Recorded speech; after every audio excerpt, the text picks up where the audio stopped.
right now. We go back to that. Jalen Brunson dropped 30 points on Saturday. He now has 12 road 30-point playoff games, the most in franchise history. That is double the amount of Patrick Ewing, who sits second on that list.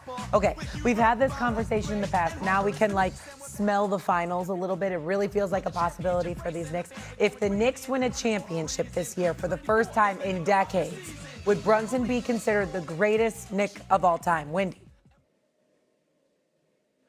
Well, there's a big if in there. They got to win 5 more games, and you'd have to see how Brunson would perform in his first ever finals. But I do think he would have a potential to be called the greatest Knick. Now, I've been educated by Tony Kornheiser. He's taught me about the 1969-70 Knicks. I'm sure Doggy would as well, about how beautiful basketball they played. Frazier and DeBusschere, Bill Bradley, Willis Reed. They had all these Hall of Famers on there. Obviously, the '73 team is legendary, and Clyde Frazier can't go anywhere in New York without being worshipped because of those great performances. Earl Monroe. But here's the thing about Brunson in the modern era that can't be passed up, and it's a little bit crude to discuss, but it's so important. I have to bring up his contract. It's not just what Brunson's done on the court for the Knicks. He's been one of the best finishers in the league. His willingness to take $100 million less than he could have taken not only has enabled the Knicks to build out this roster. The reason they have Bridges and they have Anunoby is because Brunson is taking less money because it's important to him to be an all-time great Knick. He wants to lead them to that championship, and he understands the value that is in greater than in his short-term salary. But also the leadership that he has shown in building the roster.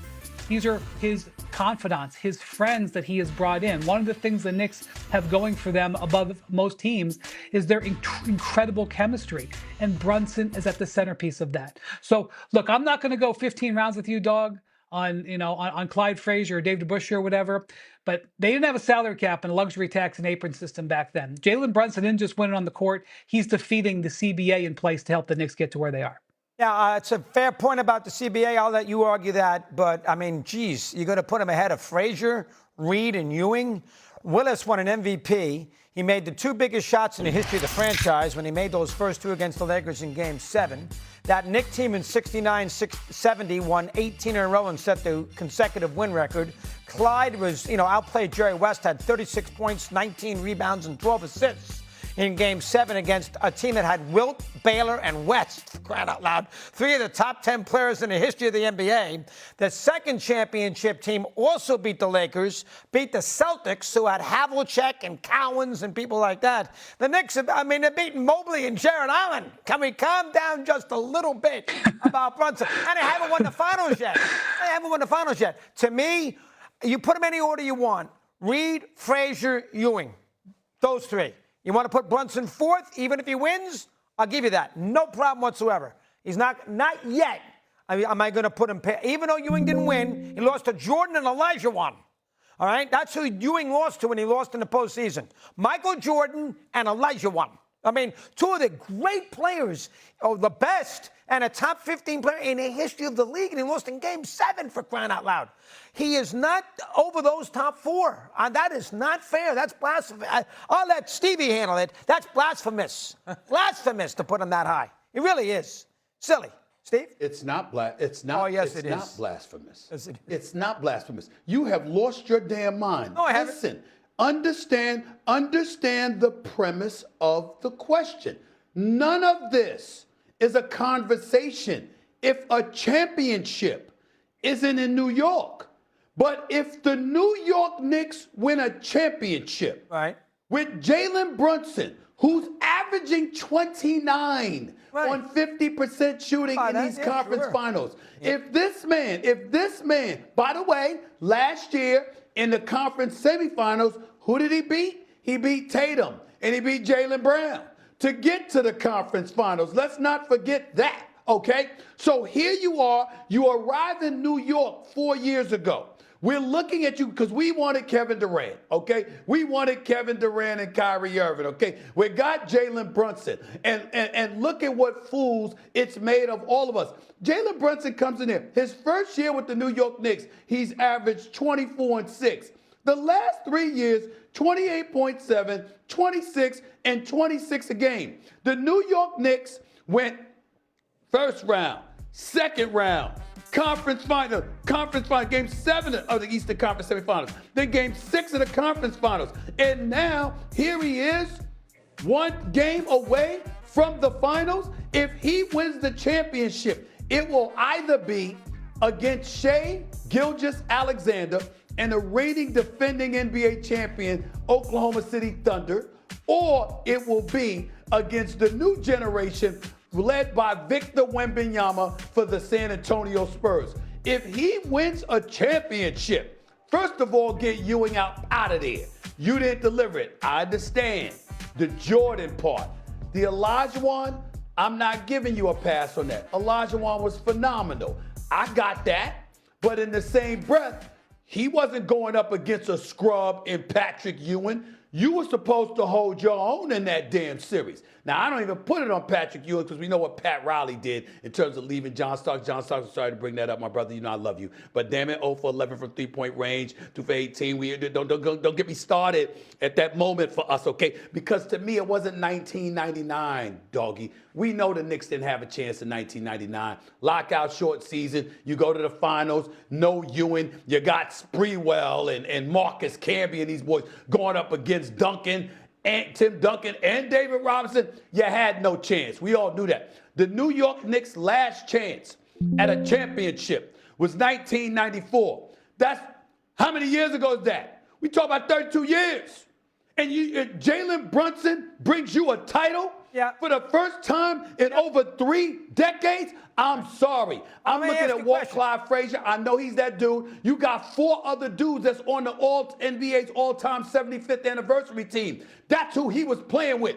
Who's Brunson playing with? I know they look great now. Mikal Bridges over the last 10 games, he's been phenomenal. Major props to him. Josh Hart, you told me to shut up, I shut up. But not long enough to not give him props because damn it, Mikal Bridges deserves it. Josh Hart deserves it. OG Anunoby deserves it and a whole bit. But it's about Brunson, okay? If this man delivers the champion, if he delivers the chip, it is under far more adverse conditions than what the New York Knicks had to deal with. He definitely goes atop the list. Number one. Oh, my God. Number one.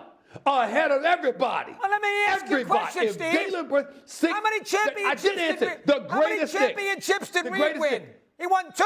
How many did Clyde win? 2. He won 2.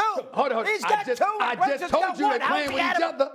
I just told you they're playing with each other. You got 4 other dudes you playing with that's on the NBA's All-75th team, anniversary team. Who's Brunson playing with? Well, you love Towns. You've been telling me about Towns for weeks. Hold on, wait a minute. I love Karl Anthony Towns. He ain't on that list. OG Anunoby, love him. $212 million. I've never blinked. That linebacker playing forward for the New York Knicks. Love OG. Mikal Bridges, very proud of that brother right now. Keep it up. Josh Hart. But this is not DeBusschere and Bradley and Willis Reed and Earl the Black Jesus.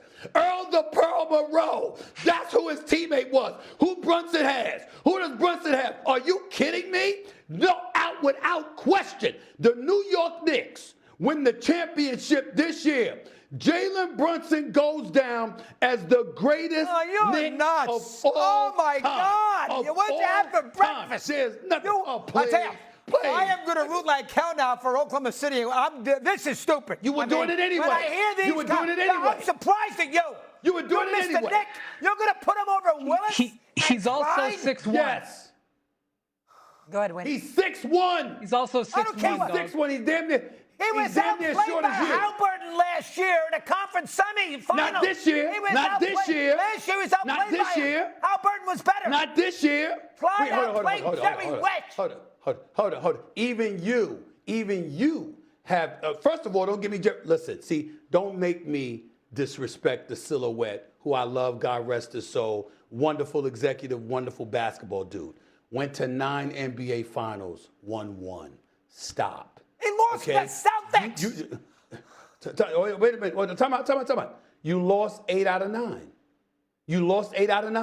You know what I'm saying? The bottom line, all I'm trying to say to you is this. I'm not taking anything away from the great Jerry West. I didn't sit up there and say that all of a sudden Jalen Brunson is the second coming of Michael Jordan. What I said was, as it pertains to the New York Knicks and the road traveled to prosperity, and what this dude at 6'1" has done for the New York Knicks franchise, only if he closes the deal, if this brother closes the deal and plays the way that he has been playing, and the New York Knicks win the championship, he is the greatest Knick of all time. No disrespect to anybody else that's on that list. And by the way, respectfully, love Patrick Ewing, appreciate you, my brother, you know that. But Patrick Ewing is not in this conversation if we're talking about Jalen Brunson winning the championship. He's not even in the conversation because he couldn't deliver. He couldn't close that deal. He didn't win a championship, doggy. You can't do that. Michael Jordan. We're talking about. I mean, Michael, And who's Olajuwon. Brunson playing Michael Jordan in the postseason? I must have missed it. I'm sorry to leave Wendy out of the conversation. Let me say, doggy, let me ask you. I'm sorry, too, because I love the guy. But go ahead. Hold on. Let me ask you this question, doggy. Now, you were doing Mike and the Mad Dog talk radio back then. You know, y'all had the #1 show in the country. Eons ago. No. Listen to me. Game 7 in Houston. Hey, blame it on in Starks. '94. Yeah, blame it on Starks. No, in '94.